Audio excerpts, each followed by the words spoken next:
Thank you for your grace. Thank you for your blood that made a way. We come into your presence, glorify your name.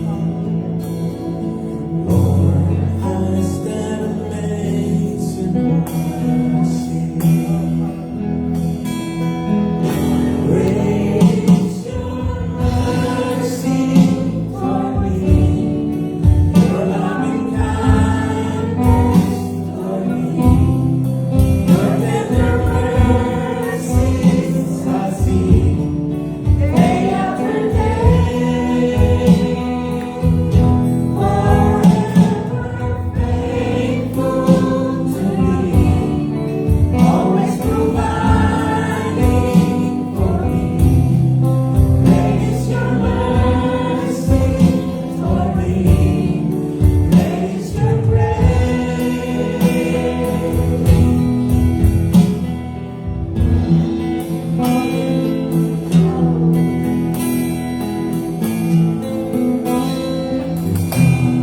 Since I hate your love will never end.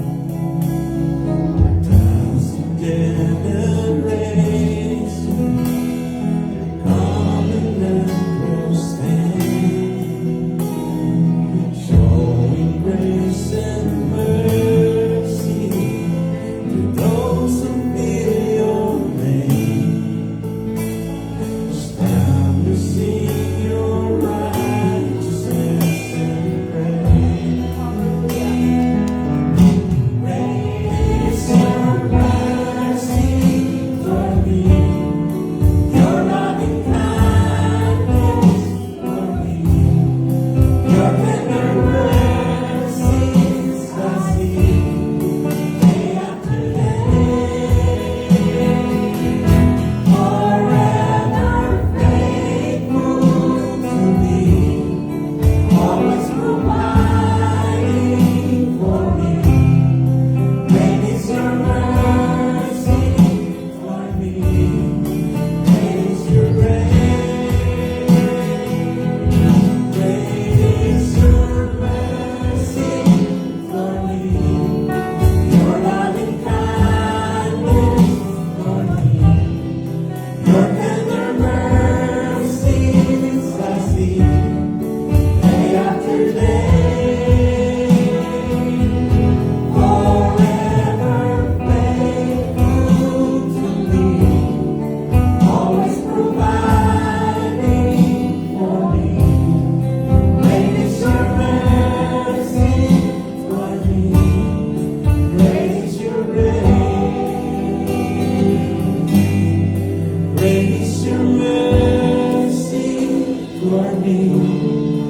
Great is your grace.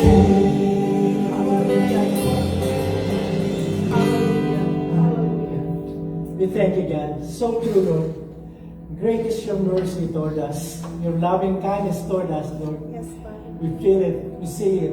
It's evident in our lives every day, day after day, Lord. God, we honor you in this place. This gathering is yours to honor you, to bless you.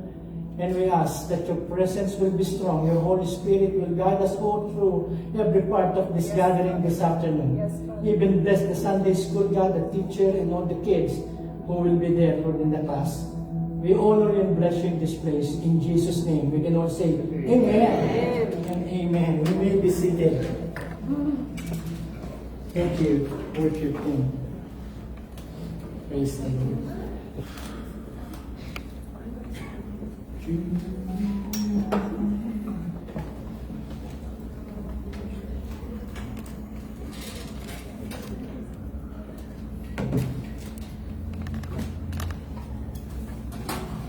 So good afternoon. I'd like to thank first and say hi, good morning, good afternoon, good evening, wherever you may be, our online friends.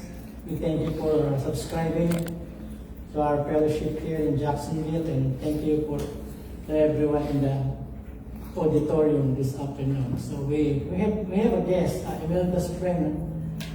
Been a long time friend, yeah. Welcome to Jacksonville. So yeah, so she's gonna be here only for a few days. So after the service, I want most of you to come and introduce yourself to her. So, amen. Let me set this up and then we're starting a new series, an exciting series starting this Sunday. And I will be sharing about the Sermon on the Mount. This is one of the greatest sermon ever preached by the greatest preacher that ever lived, and that's Jesus Christ. So, most of them are just short verses, but they are pregnant with a lot of truth. Okay, amidst they are full of truth that will change our lives. It will transform our lives. And then I'll give you what I'm going to do. Just I'll give you the introduction to the sermon, and then I'll take the first one, which is found in chapter 5, verse 3. So, this is how is the setting on the Sermon on the Mount. Okay, so, and it happened here in this hilly place around the Sea of Galilee. Okay, so it's somewhere here. I did a research on the exact location, and nobody can say the exact location, but Matthew described that it is in the Capernaum area around the Sea of Galilee, and also the same as the account of Luke in Luke chapter 6. Now, if you are reading your Bible, sometimes you come across with words and names, and sometimes which one is this, which one is this. It's the Sea of Galilee. Actually, it's not a sea, it's just a lake.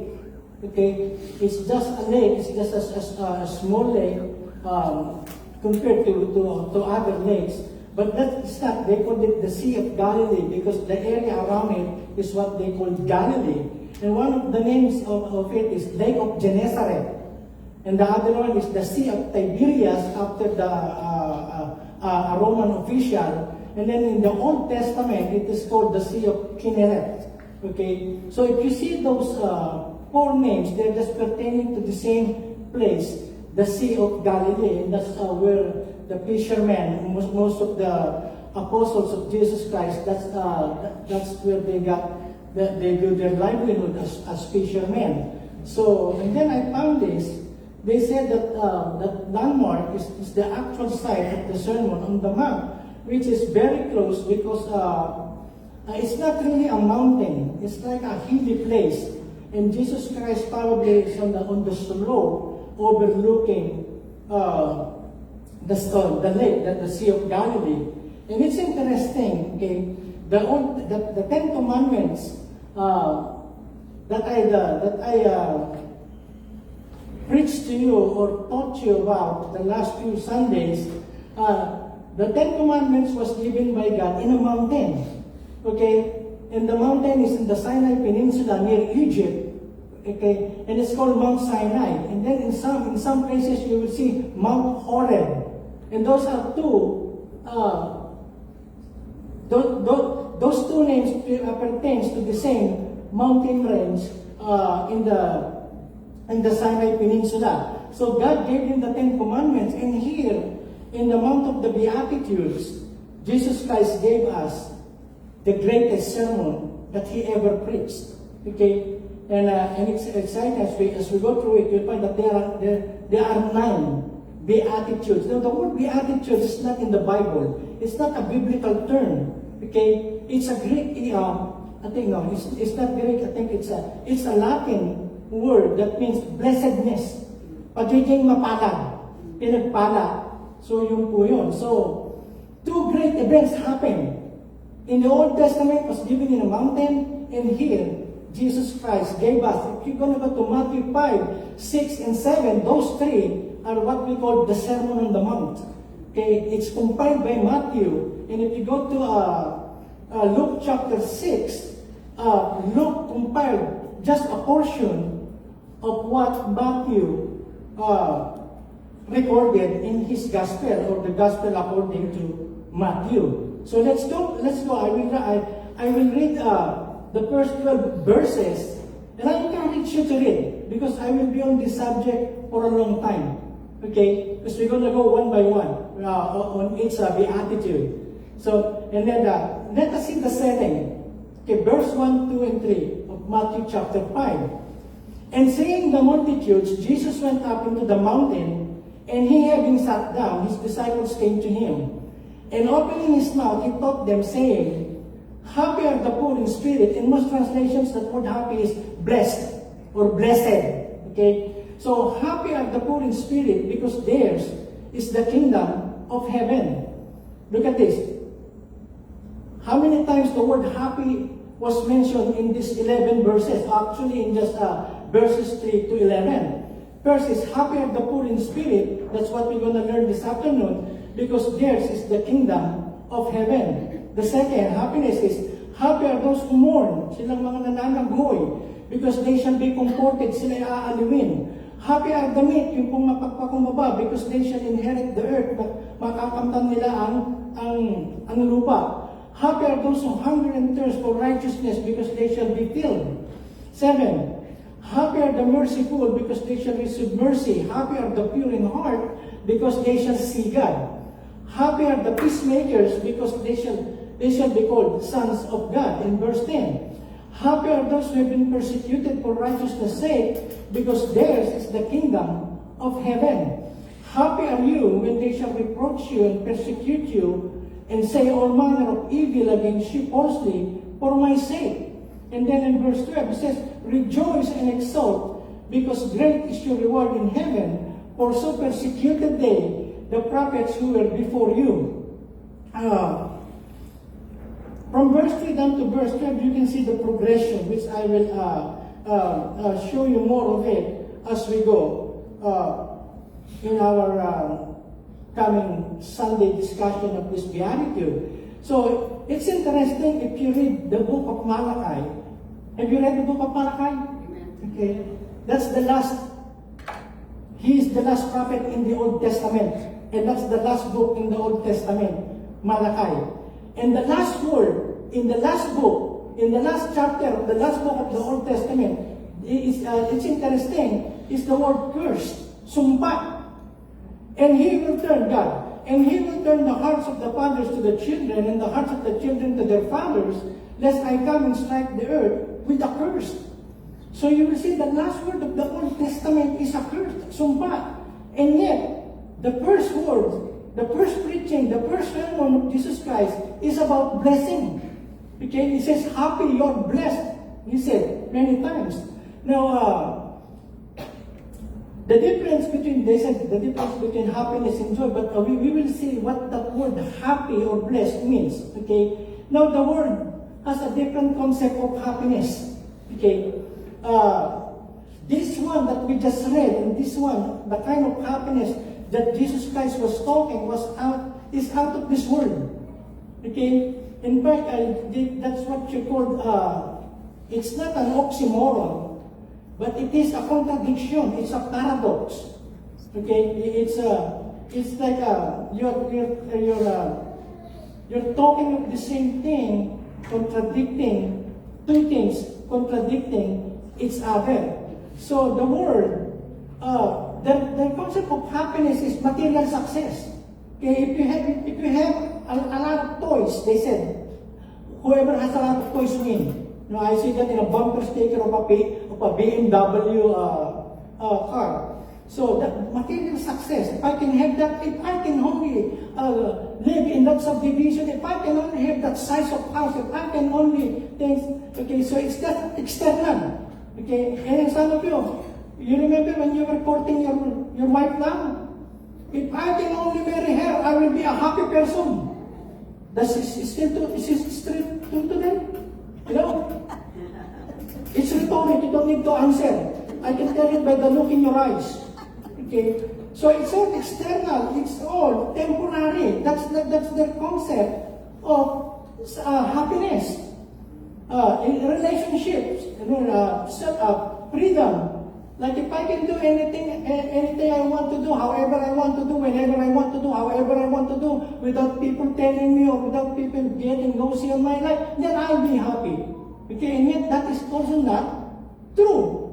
Okay, so we have to define that word that was used, blessed or happy, in those 9 verses that Jesus Christ used in that Beatitudes. Now, the word blessed comes from the Greek word Makarios. If you remember, there are some people who named their child Makario. No, it doesn't sound a very good name. I like Matthew, I like Michael, I like John, James, I like Eddie, Edward. Okay? But Makario, parang makaluma, no? Sino na pangasawa niya? Eh, di sino pa di sirkunstansya? Kasi Makaria. But anyway, during the ancient times, that word Makario is a very popular name because it means blessedness, pinagpala. So that word blessed, which is in Greek is Makarios, is an adjective. Adjective po yung naglalarawan that simply basically means happy or blissful. The word basically comes from a root makar. That root means to be happy. Real happiness is not dependent on your circumstances. It's not dependent on happenings. So a lot of people, they're happy because there are a lot of happenings. May pag-walang happening, but again, on their isolation or in their lonely life. So this is it. The root meaning, the makar is the root. That root means to be happy, real happiness, not in the word sense of happiness based upon positive circumstance. Okay, everything is going well, nobody is sick in the family, money just coming more than you expected, and things like that. A lot of people are friendly to you. So those are all good things, but then those are all external. It can change. Okay? Makarios is a deep inner happiness, a deep and genuine sense of blessedness, a bliss that the world cannot offer. It's not in the world. Okay? Not produced by the world, not produced by circumstances, not subject to change by the world or circumstances. It is not produced externally. It cannot be touched externally.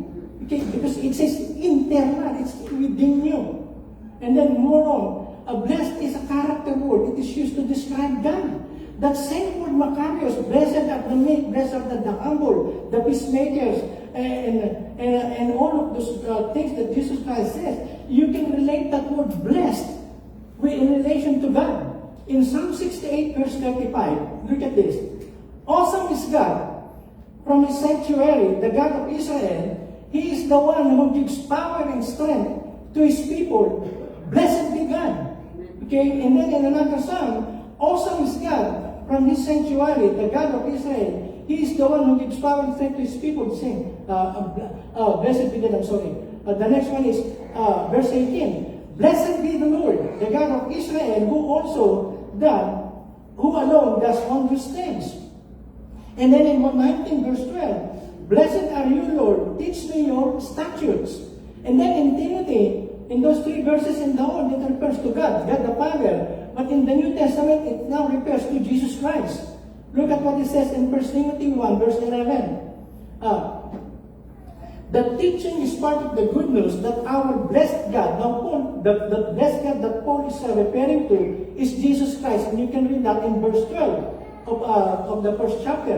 Gave me to tell, in it we see Jesus or His glory. So you can see that blessedness is a character and nature of the true God.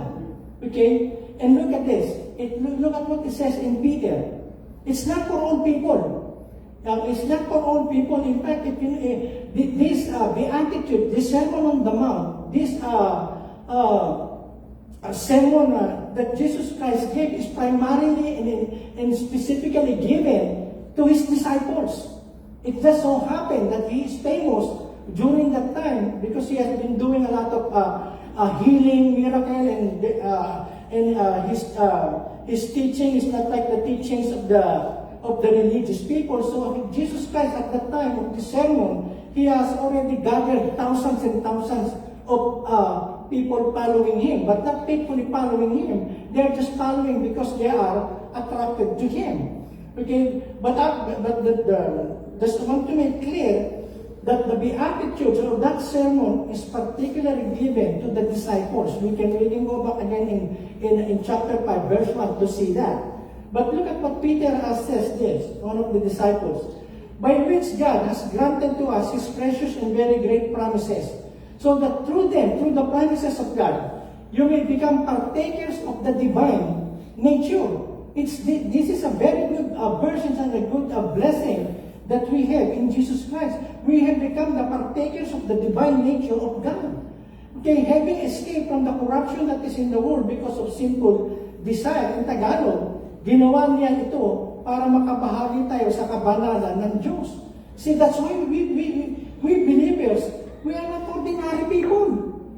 Okay, by saying that, we are not mean that we become arrogant, that we are weirdo. No. We are special people. We are different from the world because we have the divine nature in us. Remember, the Holy Spirit will come upon you. He will dwell in you. Okay? And you are not an ordinary person. God has made you His precious possession. Us. The world may consider us, sometimes they treat us as rags, but not God. We are all special to God. Okay? That's a good place to say amen. Alam ko, minsan mahihayin kayo eh. But anyway, going on in it says that, he said that, blessed are the poor in spirit, for they shall inherit the kingdom of God. Now in the world, how can a poor person be blessed? Hello? You don't say, the world consider wealth, being wealthy and successful and famous, and that's happiness. But Jesus Christ is saying, being poor in spirit. Okay, and let's look at the paradoxical.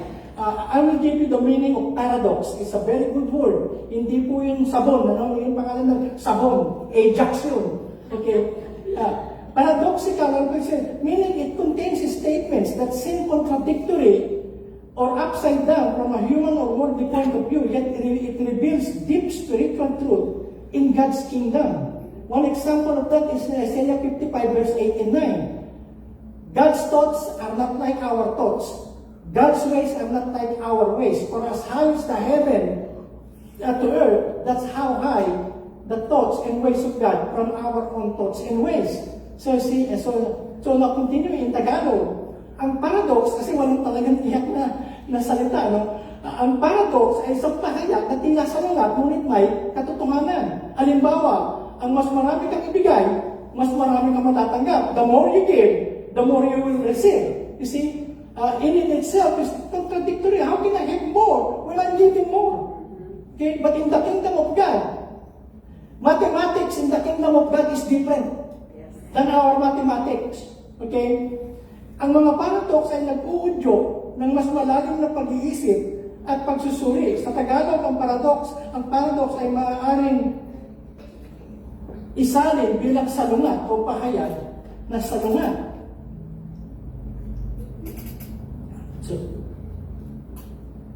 Kaya minsan ang tingnan ng mga tiga-daigdig sa atin, tayo mga may topak. See? The world will never understand that many of us, almost all of us, sometimes we go through, not sometimes, many times. And some of you are going through difficult times in your life. Health-wise, you are not feeling 100% healthy. Okay? And some of you, you know that you have some obligations that you are just trying to make ends meet. Okay? And we go through that. And sometimes, dalawa lang kayo sa bahay, kaaway pa kayo eh. Hello? You see? Is it not true? Sometimes you have 5 bedrooms and you cannot find the other one living in that same house. So, and yet, if we have Jesus, if we have God Himself, things is upside down. So the world will not understand it, but to us it is true. It is an experience. Look at this. 9 times says, happy people are the poor in spirit. Happy people are the mourners, yung palaging umiiyak, nananaghoy. Happy people are the meek. No, yung meek. Happy people are the hungry and the thirsty. Happy people are the merciful, the pure in heart, the peacemakers, the persecuted, the reviled. So, if you tell that to the world, they say that if that is happiness, we have nothing to do with it. Hello? See?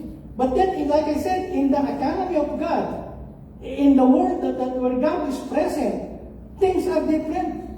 Okay? Things are very much different. And then, I'm not going to go to this. Look at how the world, where they gain their fulfillment, their contentment. Okay? Look at what it says in the billboard. Have you seen a bill commercial that they're showing lonely and sick people? No. They are showing any beer commercial, Miller Lite, Budweiser, Corona, in the Philippines, San Miguel Beer. So in a commercial like those, they're just showing young men who are good looking and young women who are pretty and good looking, and they're all happy and having fun. Okay, but they are not showing how many deaths are caused by drinking driver or a drunk driver. How many families have been shattered because the husband is drunk, is a drunkard, or probably there are in some cases it's the wife. But look at the billboard, okay? What does it show there? You made your bed, now lie on it. She was lying in a big private boat. I like that. Probably I can sleep good if I am there in the middle of the ocean, no neighbors, my in-laws are not there, hello, and my rude neighbor will not be around. And then we go and look for people in the magazine. If I can only be like Jennifer Lopez, or if I can only be like Angelina Jolie. I know I'm telling about the older actresses because I don't know the new ones. But anyway, then I will be happy, okay? But then, so we take their happiness there, but you know, why are they all lonely? Why some of them are killing themselves, some of them are drowning themselves with alcohol and drugs. Because you know, it's not there. It's not there. Once they get it, the more they get the things of the world, the lonelier, the emptier they become. Because it's not there. It's like looking for a very nice dress in Walmart. It's not there. Go to Dillard's. Spend some money if you want a nice quality dress. You have to go to some places. You go to Walmart. One time I saw them on sale. Okay, and in fact, it's almost school season again. I think first week of August, tax-free. Okay, so I saw 10 pieces of men's underwear for $5.65. 10 pieces. Oh, I said, what a deal! Can you imagine 10 underwear for $6.95? So that means one is just $1. Okay, so I bought it, and I'm so happy. Wow, I got a good deal at Walmart. Okay, and then I wore one. Okay, and then when Gibinho washed it the next day, the 3 holes are all the same. Kung anong laki ng bewang, ano din ang laki nito? And you know what I'm saying? You got your money's worth. Punta ka doon sa Walmart eh. Nakaaburo ka eh. Tignan mo yung brief mo. Hindi mo alam kung anong para sa tiyan at sa para sa hita mo. And I don't know about your bra and your panty. Hello? I think I woke you up. You're an expert. But then the world is not like that. Going back to Matthew, I'm just showing it to you. Okay, a lot of people in Hollywood, they're trying to find what we have. Okay, it's not what we have. And that's Jesus Christ Himself. And going back now to those verse 1 and 2 and 3, and seeing the multitudes, that's where it started. Jesus Christ is not a snob. When He saw people, He looks at them as people who needs God. People who needs help from God. They may pretend, they may try to appear on the outside that it's all right. How many times you come to church and you ask people, how are you? What is the common answer? Well, that time, they can say that, but inside of them, they want to explode. Deep inside of them, they are what? They're struggling, okay, with life's pressure. So seeing the multitude, He went up into the mountain. And like I said, it's not really a mountain, it's a hilly place. But Jesus Christ made it into a mountain. And that's what He wants us to experience, a mountain top experience. And He having sat down, His disciples came to Him. See? His disciples came to Him. So the sermon that He preached is specifically or directed to His disciples. He sat down. You know the rabbis, the teacher back then, okay? When they are in a classroom like this, when I'm teaching and I'm standing up, that means my teaching is very informal and it's not an official subject I want to teach you. But once I sit down, that means I'm teaching you a very, very important subject. Okay? So that's how they are. That's the reason why it mentioned that when He sat down, because at this time He will teach them a very, very important subject about the kingdom of God. And then He opened His mouth. So that means that He begins to teach them. That's His opening His mouth, and there is a wisdom coming from what He is teaching them. And then He taught them, saying, and they recall now, happy are the poor in spirit, because theirs is the kingdom of heaven. Why does the Beatitudes, the first happy person is the one poor in spirit? You know why? Look at this. Why does Christ begin with this? Why does He start with being poor in spirit? What does that poor in spirit means? When He's talking about a new kind of living, a new standard, a new way to live, why does it begin here? Why is this the source of happiness? Because nobody can come to God with an arrogant spirit. God hates people who are full of pride, who are arrogant, mayayabang. Hello? See? God hates arrogant people. That's why the Bible speaks a lot of times. If you read the book of Proverbs and also in the book of Psalms, there is some mention on that. Okay, so this is the mountain. This is almost the setting. Okay, and Jesus Christ is seated back there, and this is His audience. You may be wondering, okay, how can you preach a sermon among thousands and thousands of people in an open area, and still everyone can hear you? Okay, so they don't have sound system. They don't need they don't need your soundboard. Okay, so back then they don't have amplifiers, they don't have speakers, they don't have mic. So there are a number of reasons why, in spite of having a big audience, Jesus Christ can preach at everyone, from the nearest to the farthest person. Remember when He says thousands, multitudes, that can be 20,000 or more people listening to Him at one time. Okay? And it's not easy. It's not easy. First,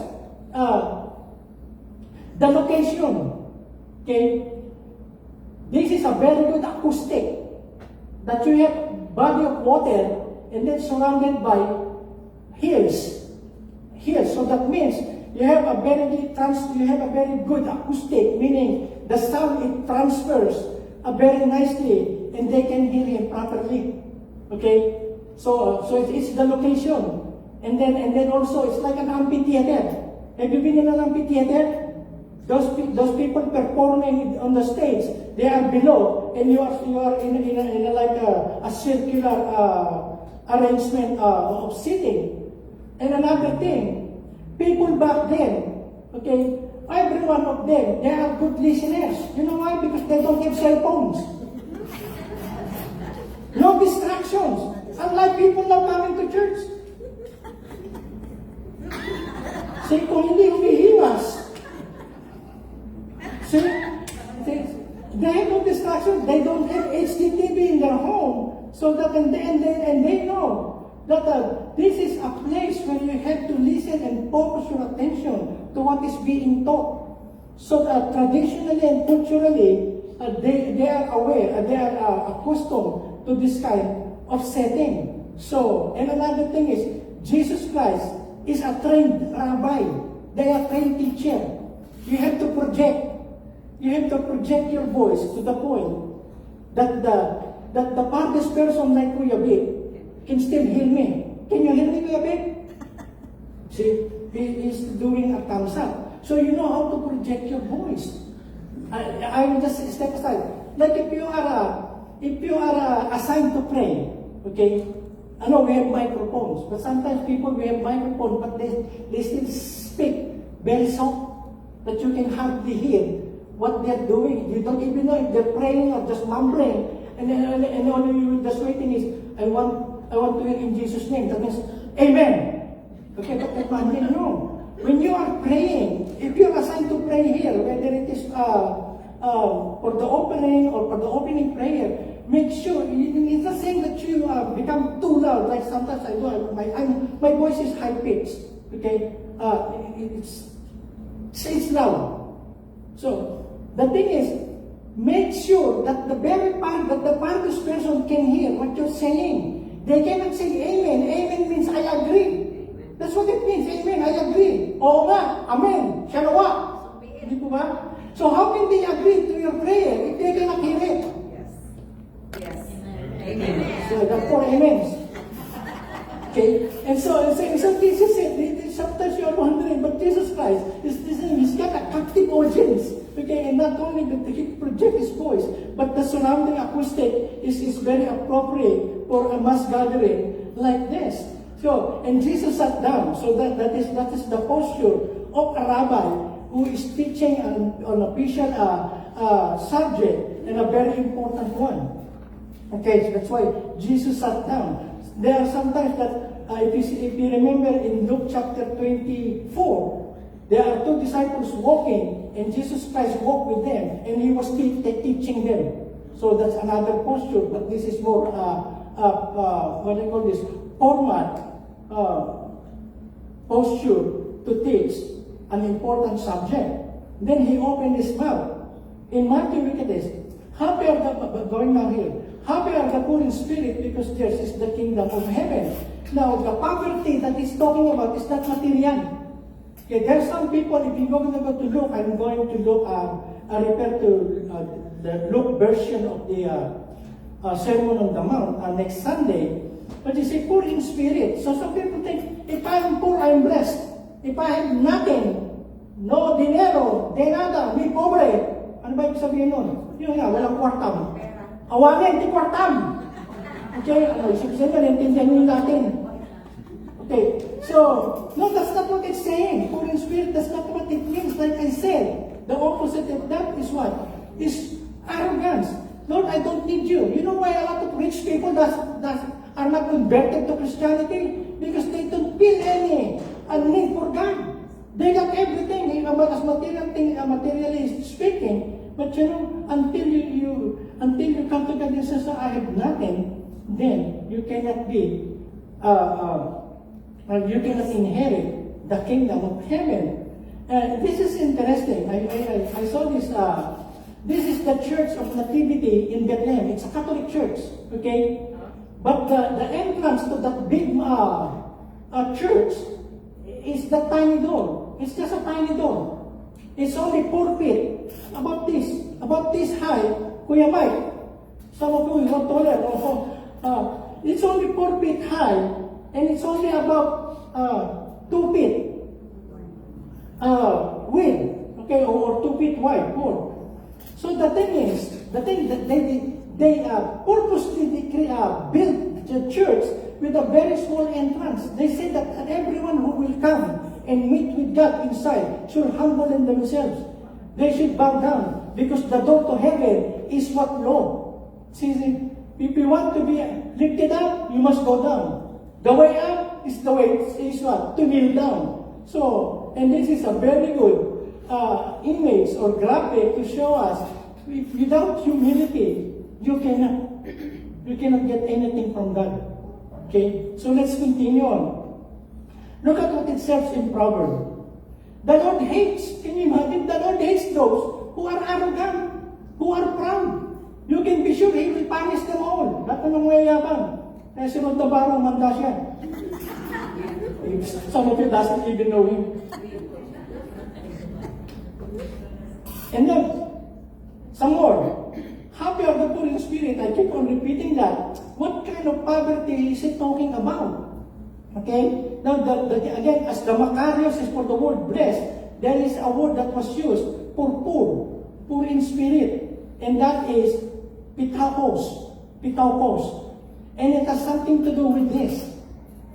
Beggarly poor, not just poor. There are a lot of people who are poor, but if they work hard enough, at least they can earn something to eat or to make a living. Okay? But the poor that Jesus Christ was talking about, poor in spirit, these are the beggarly poor. They just have zero, nothing. It's like that. They're just cowering and clinging in darkness, and they have nothing. Okay, look at this beggar on the right. Okay, he is in the dark, cannot even show his face because of embarrassment. Because I got nothing. I am as dirty and I am nothing as these old clothes besides me, and that is the poor in spirit. And that's what Jesus Christ is talking. Until you feel, and until you accept, and until you confess before God that I have nothing, Lord. No, you cannot tell him, I'm a religious person, Lord. I'm a member of the church, Lord. Our name is written in their membership, and we are the ones who give to the church more money or things like that, Lord.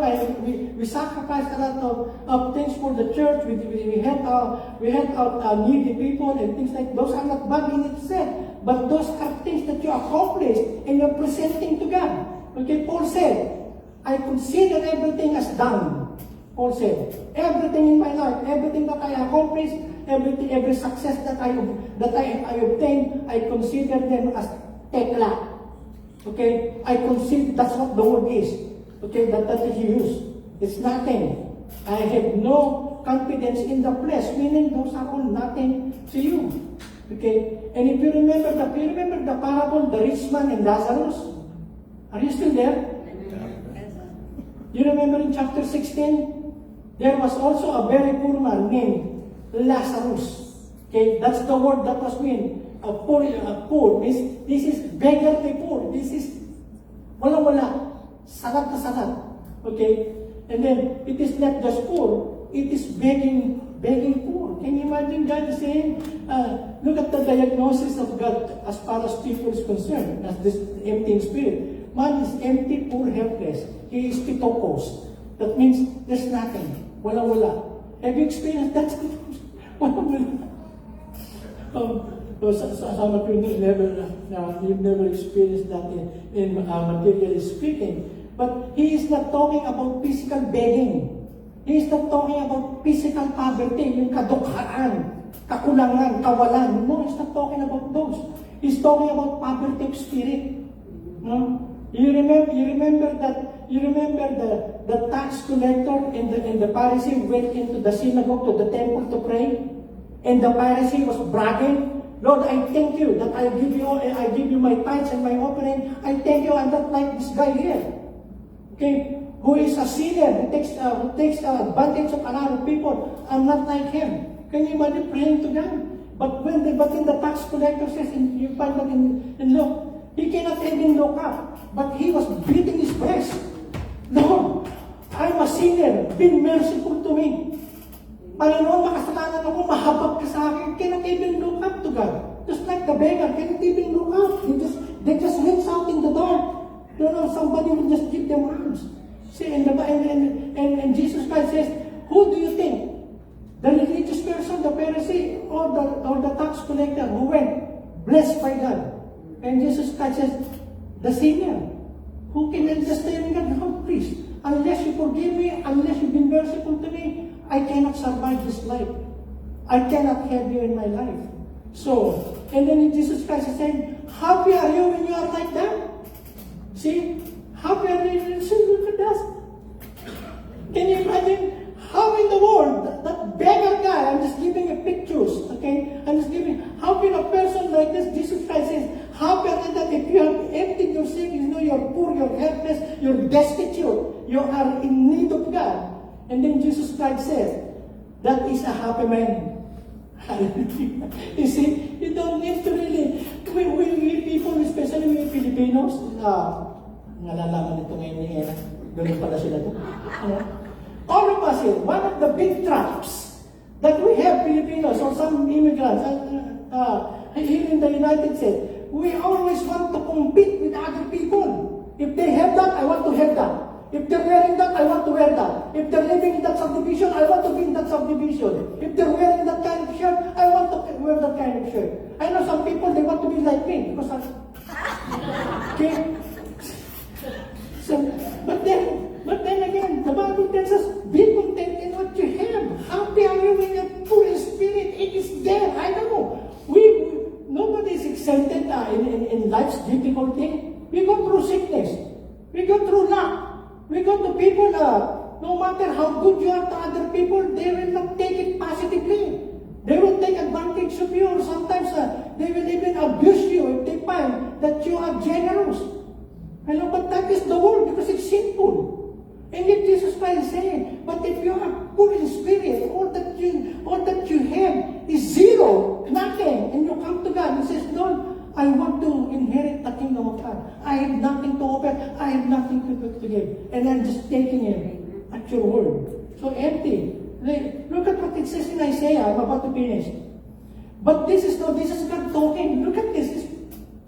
It's like a bomb. But this is the one to whom I will look. Ito tinitignan ng Panginoon. Ito hinahanap na. Hindi magaganda suot, malalaki mga church, at maraming mga gifting. No. But this is the one to whom I will look. And God can see everything. And yet He concentrates and He focus His goodness, His mercy, His forgiveness, and everything about Him. Okay, look at that. He focuses on who? He who is humble and contrite in spirit and trembles at my word. The word contrite means crushed. Crushed. And that means I have nothing. No? Jesus Christ said, apart from Him, you can do nothing. Contrite in spirit, look at it, is a biblical phrase that describes a person who is deeply humble, talagang mapagpakumbaba, talagang papakumbaba. Sorrowful, I'm so sorry, Lord, I messed you up. I messed the life that you have given me. I messed, Lord, the good things that you have given me and all the opportunities that I can have. To serve you and to love you and to offer to you everything that I have and everything that I am and repent before God. Especially over their sins. Look at in 34:18 of Psalms. The Lord is near. God is everywhere. And yet He says again, the Lord is very near. He's not far. We don't even need to shout. That's why we can pray without even uttering a word. God is so close that we... See? He can hear me. He can hear me. Even in Isaiah, God said, even before you open your mouth, I already heard your prayer. The Lord is near to those who have a broken heart and save such as have a contrite spirit. Yung broken heart, hindi yung binasted ng boyfriend, ha? Hello, it has nothing to do with your boyfriend or your girlfriend saying no to you. It has nothing to do with that. Broken heart means, God, no, I can only be whole with you and in you and around and being around you. That's what He's saying. And then look at in 51:17. The sacrifices of God are a broken spirit, a broken and contrite heart. Oh God, you will not despise. You will not despise once you come to Him. I tried my best. I tried everything in this life to be happy. I tried to be in this life to be content. I tried everything in this life to be good. And yet, Lord, I fall short. And then He says, He is near, and the sacrifices that is a pleasing to Him, and He will not despise, He will not turn, is a broken and a contrite heart. And then Isaiah, going again back to Isaiah 57:15. For thus says the one that is God Almighty, who is high and lifted up, who inhabits eternity, whose name is holy. I dwell in the high and holy place. See, I dwell in heaven. That's my dwelling place. And also with Him, see, or with her, who is of a contrite and lowly spirit. It doesn't matter if you're living in a 1-bedroom apartment or 5-bedroom house. He says there, I live with Him. Hallelujah. Hallelujah. Look at this. And also with Him, I dwell in the high places, and yet also with Him or her who is of a contrite and lowly spirit. All of the verses I read is opposite of arrogance and being proud of himself or herself. But in the presence of God, he's just lonely, like this boy. Okay? I have nothing. I am poor of the poorest. even lift up my eyes to look at you. I cannot. I'm just still cower and cringe. Okay? Because I got nothing. I am poor in spirit. I got nothing. And until we come into that situation, and this is what I'm telling you about the tax collector, look at what it says in James. See, it's a command. Humble yourselves before the Lord, and He will exalt you. See, you don't need to pray to God, Lord, make me humble. See, He will not answer the prayer because humility is a command. Humble who? Humble yourself before the sight of the Lord. Is that something, Lord, please make me humble. I want it now. You say, no. Humble yourself before the Lord, and when you do that, you know what, when you be humble, He will lift you up. It does not mean you're going to walk in cloud 9. Meaning that God will be with you or whatever is a situation you're going to be in life. And that's why He says, happy are you.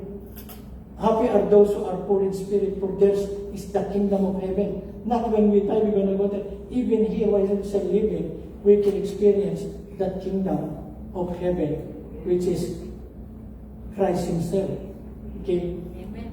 Happiness is for what? For the humble. Happy are the poor in spirit, because theirs is the kingdom of heaven. And like I said, unless you are a partaker of the divine nature, you cannot have it. Membership in any church will not help you experience this blessedness, this happiness that the world cannot give. And the only person that can experience that are those whose Lord and Savior is Jesus Christ. Okay? And so that's why you've heard me, all our friends are watching us online, and you've been coming to church. Some of you've been coming to church probably a lot of years already, and some of you even have a chance to have a role or in a leadership position in the church. That then, if you have Jesus Christ really deep down in your heart, and then you will never have this blessedness of being poor in spirit. You come to Him right now. There's no magic in this prayer. Jesus Christ invites us. He says, come to me, all of you who are heavy laden, and I will give you rest. And I will give rest to your soul. Whoever comes to God, He will in no likewise push aside or turn away from them. Come to Him now. And then tell Him, Lord, apart from you, I can do nothing. Lord, there is nothing in me that deserves your goodness, that deserves being happy coming from you. Lord, I come to you and I ask for mercy. I ask for forgiveness. And from now on, Lord, I want you to be the Lord of my life. I want to be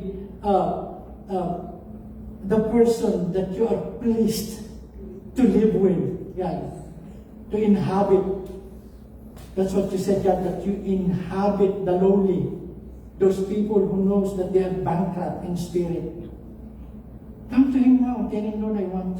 It's not an accident. I heard this again. There's this invitation again. It's not an accident that you are hearing again the invitation to accept Jesus Christ as your Lord and Savior.